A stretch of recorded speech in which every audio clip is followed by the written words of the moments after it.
What's up, everybody? My name is Jeremy Schumacher. I'm a licensed marriage and family therapist. I'm the Jer in Wellness with Jer. Thanks for stopping by and checking out the channel. The much predicted video of Peacemaker is finally upon us. We're going to talk about the HBO Max show from James Gunn, starring John Cena.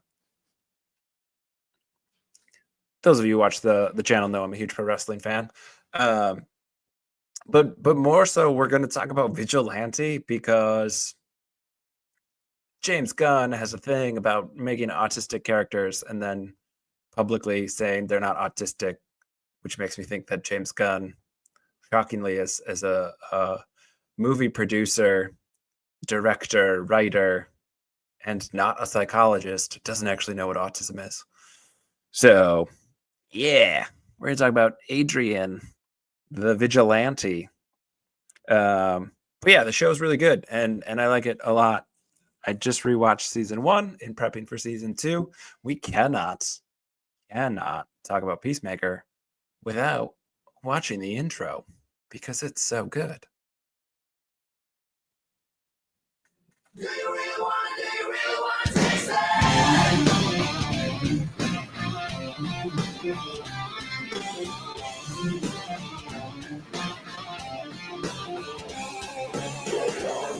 Make a move extreme. Shortcut to your dream. A float straight to the stars on a flying thing. Getting snowblind games. Pikachu, Chickapoo in the world beyond. Got a beat, got a heat on the phone string. Tear your world apart. Once the magic starts. Do you really want to taste it? What's going on must come down. Baby, you're losing ground. It's slowly become the mirror lies the whole. She tells you where you blink is on. For you go the invisible bone. Do you really want to taste it? What's going on must come down. Do you really want to taste it? Baby, you're losing ground. It's slowly become the mirror lies the whole. She tells you where you blink is on. For you go the invisible bone.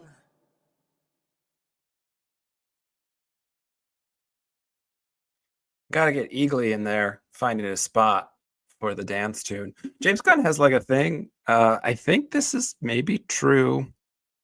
James Gunn superfans can correct me in the comments. I think all of his superhero movies have had like a dance routine up until, spoiler alert, Superman. I just saw Superman and there wasn't a dance bit. There wasn't a dance routine in it. But like just a delightful intro. It's one of those shows, and for I like a good intro. I was raised on Batman the Animated Series, which is one of the best intros of all time, in my opinion, both for the song and it tells a complete story. Lots of shows have good intros. Very few shows have dances that go with the intro. And John Cena, former WWE superstar, has a really weird body. This is not like body shaming at all. This is suggesting that somebody who is a professional weightlifter and then does pro wrestling for 20 years maybe doesn't look like the general population. I'm not going to say he was doing gear for all that time, but you know, it does weird things to your body. But he's like perfect for a superhero because he's just legitimately a bulky, muscly dude. But when you put him around other people, and if you see John Cena do media at all, it's like, yeah, he can look good in a suit because pro wrestlers always look good in suits, especially if they're lucha libre wrestlers and they wear their masks. One of the best things ever is a lucha libre wrestler who wears a mask and a full suit. It's a great look. But yeah, like it sort of highlights that John Cena's oddly shaped compared to the rest of humanity because he's so bulky. And even though he's lost a bunch of muscle mass, probably from not doing steroids anymore. I don't want to slander the guy. I will slander Vince McMahon though. Check out that video. The dance routine it works so well because it's a banger of a song.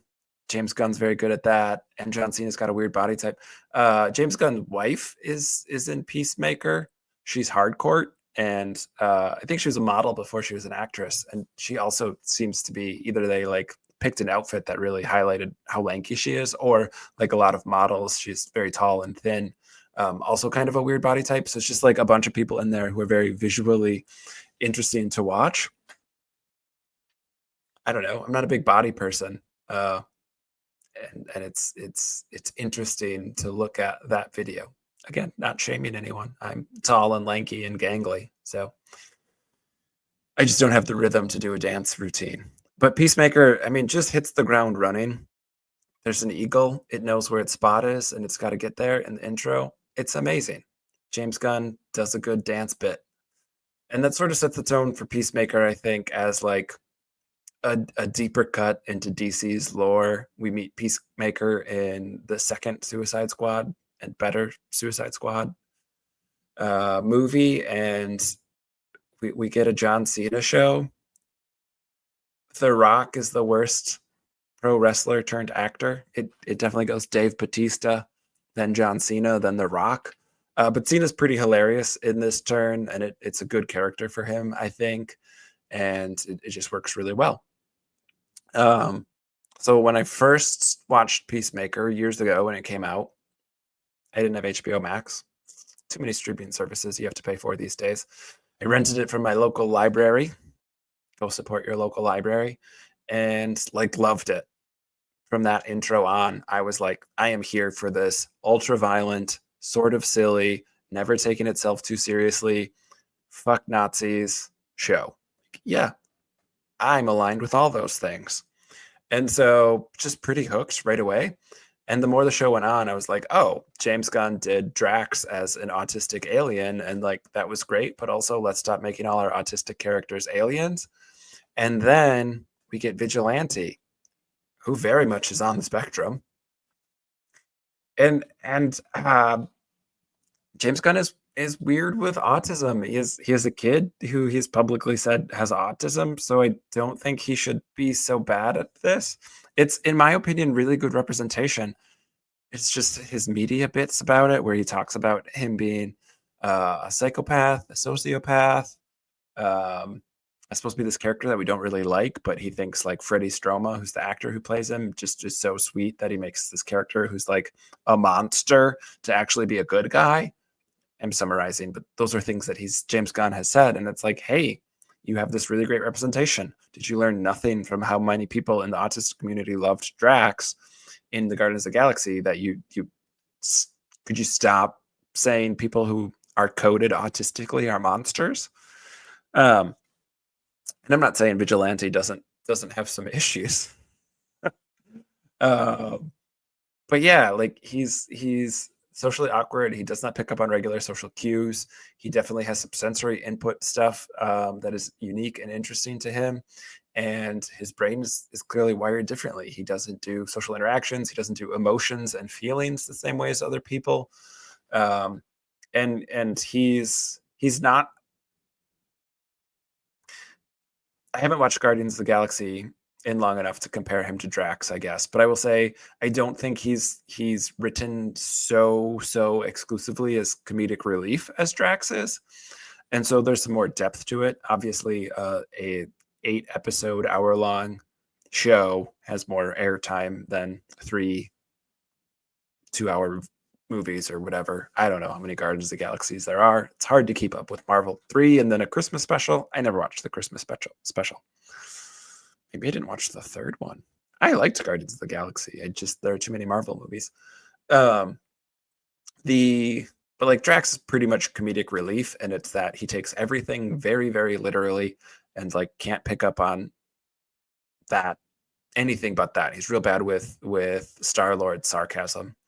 And so in Peacemaker, Vigilante is clearly autistic coded. I would say, like, as a licensed therapist, I can't diagnose people who aren't my clients, but it's a fictional character, so I don't think the laws apply to say. I'm very confident he's autistic. He's on the spectrum somewhere, for sure. But Peacemaker is kind of a bully, and so Peacemaker's sarcastic in a mean way to Vigilante a lot, and Vigilante just never picks up on it.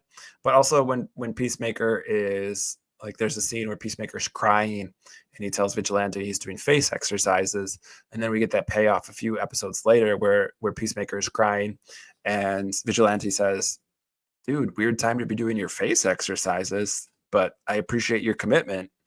That's how you have such strong face muscles." And John Cena does look like he has strong face muscles.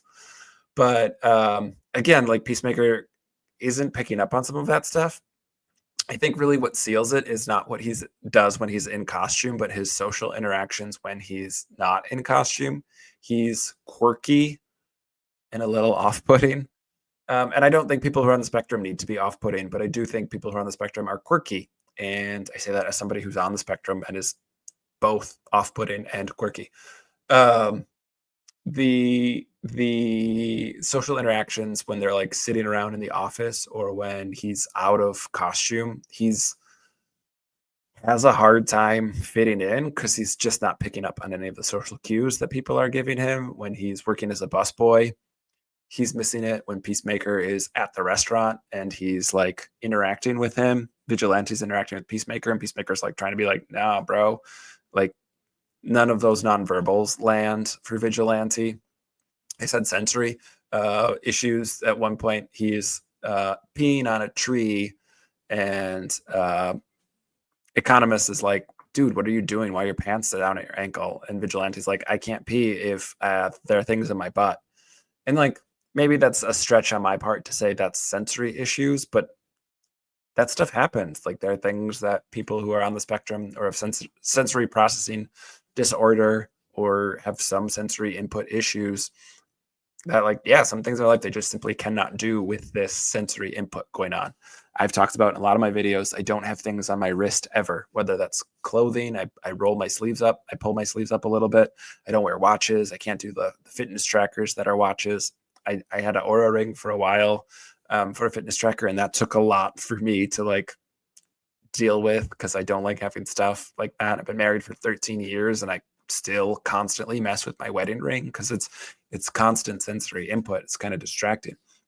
But also it can be a thing that I do for stimming. So I definitely think he's there. He has like a pretty extensive knowledge of different guns and weaponry. I don't want to say that's not an uncommon thing for people on the spectrum to have a hyper focus, but definitely something that might be less culturally accepted. I think if you start like talking about how much you know about guns and the different makes and models and all the different parts and all of that stuff, that like people might think you're a little quirky. It's why I think like one of those things with like they're so underdiagnosed, and people are like, oh, when I was growing up, RFK, when I was growing up, we didn't have all these people who are autistic. And it's like, first of all, I've done an RFK. Maybe I haven't done a YouTube video. It's a podcast episode. But I've talked about RFK before because he's awful. And he's definitely on the spectrum. Like, very, very, very obviously. He also has ADHD, and these are the people he wants to put on work camps. But no, like we've always had people who are on the spectrum. Autism has always been a thing. It's not a new thing. Your grandma who collected like china that nobody ever got to use, probably autistic. People who are like super into guns, probably autistic. People who are really into like tractors and auto parts, car people, like that spectrumy stuff. If not outright on the spectrum, like spectrum adjacent, you can't diagnose just from having a hyper focus. But it's some of that stuff that like isn't. I don't know. I'm on the spectrum, so I have a hard time saying like here's the neurotypical thing. Like I couldn't tell you what a local or a popular celebrity is doing. Like I have no interest in that. But again, this sort of countercultural thing, less cool, not necessarily countercultural, but like pro wrestling. Let me tell you about like, No Way Out 2006. Like there's some deep lore that my brain just never let go. I was that kid who like voraciously read fantasy novels and can tell you a lot of details about some of the worlds that are fictional but were really meaningful in my upbringing. And so yeah, Vigilante's got some of that stuff with like the guns and the weaponry and those types of things. again, that in and of itself isn't enough to say, "Oh, you're autistic," but definitely in the context of some of his other stuff, like, yeah, he's absolutely on the spectrum. Um, we'll see what happens if he's a metahuman or not in season 2. He takes a lot of damage in season 1 and keeps on going. So, we might get some more backstory. There's there's not a new Peacemaker comic, but there's a or not Peacemaker Vigilante, but there's a Peacemaker comic that is focused solely on Vigilante and Eagly. So again, I think that's probably in conjunction with season 2 coming out soon. But again, fleshing out the character of Vigilante a little bit. And James Gunn like knows his comic stuff, right? He's happy to pull some deep cuts out there. Um, And again, spoilers, plug your ears real quick for the next 10 seconds. But Peacemaker shows up in Superman very briefly. And we know some of the characters who are in the Superman movie will also be in season 2 of Peacemaker. So, like, that's pretty fun and exciting. I like some of those crossovers. And, like, I'm not like a diehard in James Gunn we trust kind of person, but I do think that he's done a pretty good job. And it's like the fact that he likes comic books comes through in the movies. He's not needing to put his stamp on it. I think he has. I think that's somewhat inescapable as a movie director when you make a lot of movies. But I think, the fact that he likes these characters and he knows a lot of deep cut comics is good. So I don't know that I really wrapped the vigilante as autistic piece, but like that's all there. I did hop online in between one of the episodes. I don't remember which one, just to see sort of what the discourse around vigilantes autistic is. And I was surprised at how many people were saying Peacemaker is also obviously autistic. I get where the argument is maybe coming from there. That also picks up on some very bad at picking up on some social cues. Definitely has some quirky interests and hobbies. He loves the 80s glam metal. But again, I think that's a little bit more culturally relevant, and also he's aged that way. I think John Cena has some of that stuff in real life. I don't know that John Cena is autistic. I wouldn't say overwhelmingly or it's obvious. It wouldn't shock me where I'd be in disbelief about it, but I don't I feel less confident about that than on some other wrestlers who I could say, like, yeah, definitely, because they're like going to talk about like a bunch of 90s uh, Japan, Japanese pro wrestling and give you the deep cut lore on that stuff. Um, I don't know that Peacemaker is on the spectrum. Again, not ruling it out, but definitely saying like Christopher Smith, the in universe character, has so much trauma that it would be hard to tease out without like a formal diagnosis and doing some assessments and questionnaires to tease out if that's autism or trauma. I think he has stunted development from the trauma in show of being kind of the direct cause of his brother's death, even though it wasn't his fault per se. But then like just being horrifically abused by his dad, and it's being raised by somebody who's a grand wizard. We don't know if he's a grand wizard in the clan per se. I don't know what the clan looks like in universe, but there's people in white hoods running around, and he's the white dragon. So being raised by a racist, probably not having the most like expansive upbringing, having all that trauma, definitely some religious trauma. Um,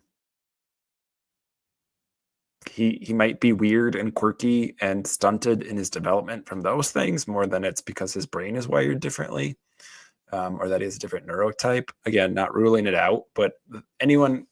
I saw a lot of comments that were like, "Well, if you're saying Vigilante is autism, then Peacemaker obviously is autism too." And it's like it's different. I think he's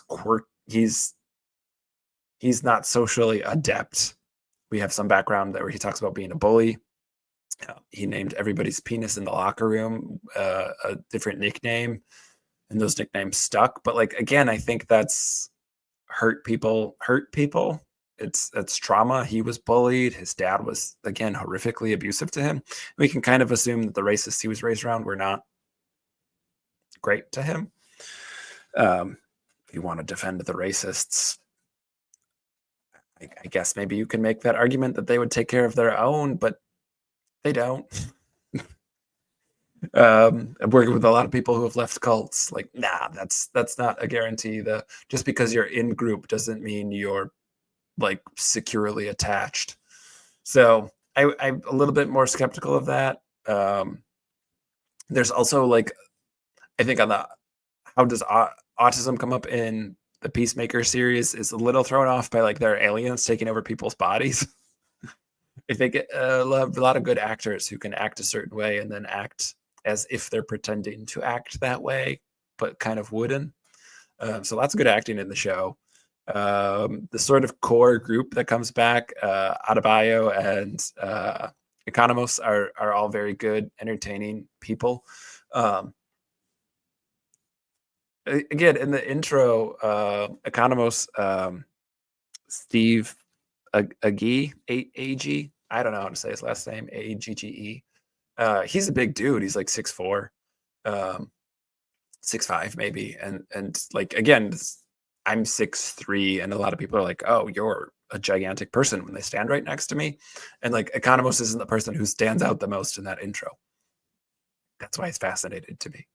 But he's hilarious. He also, again, is some of those things where like he's a quirky computer guy, but like you can see where he understands the social norms. He may transgress them, or he might not know how to respond perfectly, but like he's picking up on them. It's not that he cannot be social.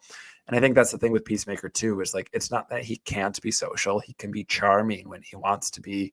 He can um he's picking up on these things. The question is whether or not he wants to follow along, or if he has like self-control to not just be immature and like make a sex joke or hit on a hot chick versus like, yeah, show up as a real human. Where I think with Vigilante, he is very well intentioned and meaning to fit in, and he is to some degree unable to. And that, and this is not to demonize that like autistic people can't have friends or be social. Again, I am somebody who's diagnosed later in life and has had friends my whole life and had a social life my whole life. It has been work and effort for me to mask to fit into those settings, and then how to learn how to unmask, and that I don't need to mask to fit in. And then to find my village and my neurodivergent folks, and they're all over, right? Neurodivergent minds find each other. But um, yeah, I'm like wary of people who are like, oh, ADHDers or people with on the spectrum can't have friends or they can't be social. Like that is false and like harmful to the community still. It's still like implicit ableism in how some people talk about it. So um, again, and Vigilante has Peacemaker as his friends, even though Peacemaker is a bully and has a hard time with his own masculinity and being vulnerable to say that that's his best friend. I'm not disputing that Eagly is obviously Peacemaker's best friend, but you know, he's mean to Vigilante when they are friends and have a long-standing relationship beyond just sidekick. Um, Amanda Waller makes a few brief appearances in this, and she's, I think, a really interesting character. Uh, I haven't watched maybe all the DC stuff to know where she shows up and where she doesn't, but you know, she's like the deep state character. Like she's sort of connected to a lot of these different stories and shows up in them. So I think having her daughter as a character is really interesting, and we see sort of like Adebayo at the end of season 1 calls out that like, hey, this is because of Amanda Waller, who's been doing all these things behind the scenes. So I think that's really interesting, and could be a driving factor in season 2, and we could get sort of Peacemaker and his dad's abusive relationship in season 1, and then we could get like a different version of abuse, emotional psychological abuse. Not that emotional and psychological abuse weren't there for Peacemaker's childhood, but like very obviously physical abuse as well. So we might see some of the more psychological emotion and emotional manipulation that's going on in a different way, in a less overtly um, performing masculinity way as Peacemaker. We might see some of that Amanda Waller Adebayo relationship, which would be interesting. I think I'm biased. We know Guy Gardner, played by Nathan Fillion, is going to be in it, so that's exciting. I think Nathan Fillion did some media where he said James Gunn has autism, but I couldn't. I had a hard time verifying that, other than Nathan Fillion said it. So I don't know. I think we'll keep getting characters who are coded autistic, and we're going to keep getting James Gunn media where he says unhelpful things about autism. There's a little bit of like, don't meet your heroes, but also like, we should maybe stop putting people onto pedestals who should be able to speak on everything eloquently. James Gunn can speak eloquently. He's good at words. Uh, but that doesn't mean he's like well versed in psychology. He could have gone to therapy and gotten diagnosed and had a bad therapist. I was just listening to a podcast, a medical podcast that I really like, and they had a psychiatrist on, and some of the horrific is a little strong. Some of the things that really ground my gears of like, dude, you're just being ableist. Like, you might treat people with ADHD, but you clearly don't have it because of the way you're talking about it. So again, experts, quote unquote, in the fields. And I do think expertise matters. I don't like that framework. I do think a knowledge base and studying something extensively and having a lot of experience working with it all matter. I'm not disparaging experts, but experts in the fields still get this stuff wrong. And there's lots and lots and lots of therapists who are not well informed on something like neurodivergence. They don't specialize in it, and they might be well intentioned, but because they're misinformed or uninformed, can still do some harm around it. So I'm like stoked to get representation from an autistic character who isn't an alien, because that was turning a little bit into too much of a trope, and suggesting again that othering of autistic people to say they're always aliens. So it's nice to get like a human version. I think Vigilante is likable. I'm on the spectrum though. Neurodivergent brains fight each other. I could get along with him, but again, like some of that stuff where he's cold or detached or doesn't show what would be considered an appropriate emotion. He's just very matter of fact about like life and death, and he's very matter of fact about sort of not needing the vow that Peacemaker needs to provide peace by killing bad guys. Vigilante doesn't need that vow to sort of, you know, get somebody with a machete, as it were. So, but yeah, I mean, my overall review of Peacemaker is like, it's fun, it's good, it is well done. It's a show where like some of my complaints of even like the Superman movie were like, I don't know how some of the CGI is going to hold up. That's probably true even more so in the show, especially when like the white dragon is flying around, is like very poorly done. But again, it's a show that is like done earnestly without needing to insist on itself. It's earnest, but it doesn't take itself too seriously. And like, that's to be appreciated, and especially a comic book show.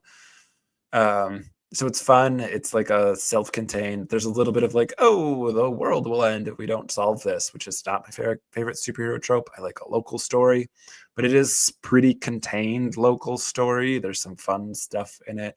We of course get a member of the ape family, in Gorilla, and it's a bit of a running joke on the internet that DC's always better with monkeys. I get that a gorilla is not a monkey; those are different creatures, but bit of that again. Like James Gunn can do some fan service, wink, wink, nudge, nudge, and he can also pull some real deep cut characters in. So that's fun. I'm like excited for season 2. I'm really excited for Nathan Fillion's Guy Gardner being in it and getting to see Peacemaker and him interact as sort of like, in some ways lovable, but in very obvious ways unlikable douchebag characters. So that's fun. I'm at 28 minutes. Maybe I shouldn't jump into my feelings of John Cena, the pro wrestler. But John Cena is wrestling right now, and so that's interesting too. He's the champion. He's the GOAT. He's not. Absolutely not. I'm speaking in jest, being sarcastic that he's the GOAT. He has won the world's championship more times than anyone else because he's on his 17th reign, passing Ric Flair for most world championship reigns. But he's a heel, which is the first time in his career, which is very fun. So there's some entertainment value for me as a pro wrestling fan, seeing John Cena do media blitzes for like Peacemaker while also being just a bad guy on television, on weekly WWE programming. You know, when he first turned heel, which is from being a good guy to a bad guy, by betraying Cody Rhodes, he they were at a live show and like some kid decked out in "You Can't See Me" Hustle, Loyalty, Respect gear, John Cena's good guy gear, shouted "We love you," and Cena worked that into a promo and was like, and it was because of all you fans and especially that kid that I am the way that I am. It's just like chef's kiss of bad guys in pro wrestling.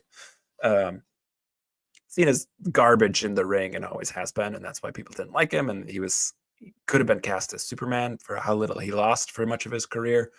But yeah, let's not lose our focus on pro wrestling. I forgot this. This is why I rewatched the show before doing my review. We saw Barry Allen and Aquaman, played by Jason Momoa. So we saw like the big DC.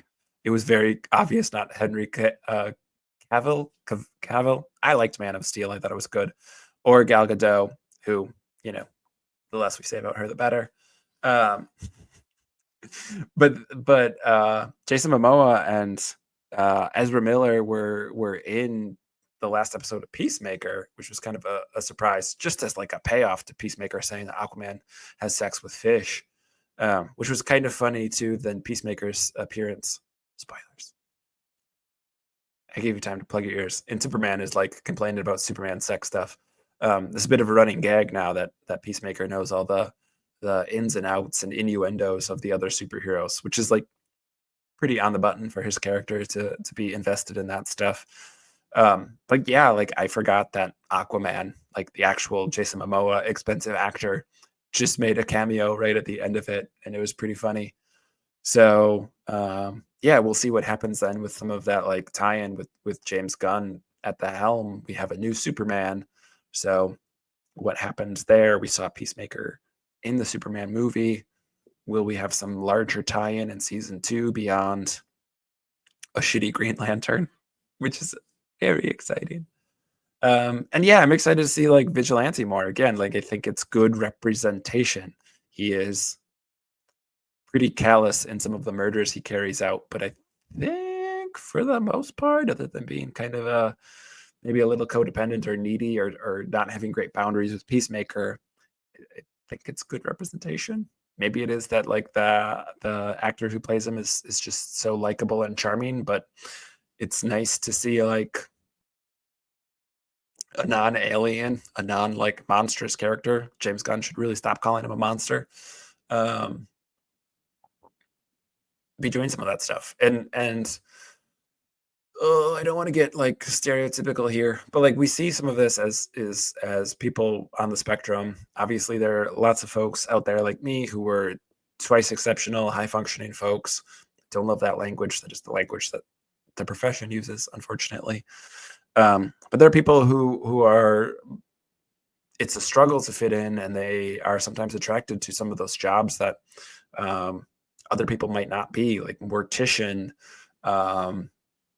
There's I don't want to get into it, but like, yeah, some of that stuff. So like, yeah, sometimes that different wiring in the brain is a little cold and callous about like life itself being particularly meaningful and might be sort of, again, coded autistic, like Dr. Manhattan, in that like a living body and a dead body aren't any different. I don't know. I'd be creeped out about this. And again, I'm not saying everybody who's autistic is that way, because you can't be stereotypical like that for anyone. And it isn't necessarily uncommon that some of those things that other people might be squeamish about or feel weird about, someone with on the spectrum wouldn't be. Their brain just isn't going to fire in that same way. And also, like, the texture of a banana is gross, and so sometimes those of us on the spectrum are squeamish about things that other people aren't. Hooray for diversity. But yeah, Peacemaker's a lot of fun. It reminds me of like a live action. This is a terrible comparison. The thing I like about a lot of anime is like it's over the top violence and brutality and action scenes and baller soundtracks. Like that is how I would also describe Peacemaker. I wouldn't say Peacemaker is like an anime, but I would say for me personally, the things I like about anime are all there in Peacemaker, which is why it's a pretty fun romp. The soundtrack is really good and like consistently about hair metal. Again, Creature Commandos, James Gunn animated show about superheroes. Soundtrack is better. Corporate Clowny and Gogo Bordello. But no, the soundtrack is really good for Peacemaker. I think James Gunn has legs with the hair metal that he's not going to run out of options for a season 2 to continue that trend. I don't think we need a tonal shift in what the soundtrack's going to be. So, yeah, if you haven't watched Peacemaker, watch it. If you've gotten to arguments with other people online about autism and autistic coded characters, let's get down in the comments. I'll respond to you. Unless you're a bigot about it and hateful, and then I will just delete your comment. Be better. But yeah, if you haven't seen Peacemaker, check it out. Get caught up before season 2 comes out. If you don't have HBO Max, it's worthwhile because All Elite Wrestling is on it, and that's the best wrestling company going right now. I'll be a corporate shill. HBO, send me money. Or support your local library, Go pick up Peacemaker season 1, watch it, get ready for season 2. I will be back here on YouTube at some point for a season 2 review, probably, assuming I will have more things to say about the show itself and about autistically coded characters. All right, y'all, that's what I got. That's plenty. Drop down in the comments. Let me know what you think. If there's anything you'd like to hear my take on. I do song reviews and other stuff. I have a podcast where I interviewed famous comic book writer Jason Aaron. If you want to nerd out and hear us talk about trauma in superhero origin stories, you can check out Your Therapist Needs Therapy, which is my podcast. All right, I think I'm done being a corporate and just personal shill. Thank you all for stopping by. Like and subscribe helps people find me. I appreciate you hanging out in this little corner of the internet with me. Take care of yourself. Take care of somebody else. Peace.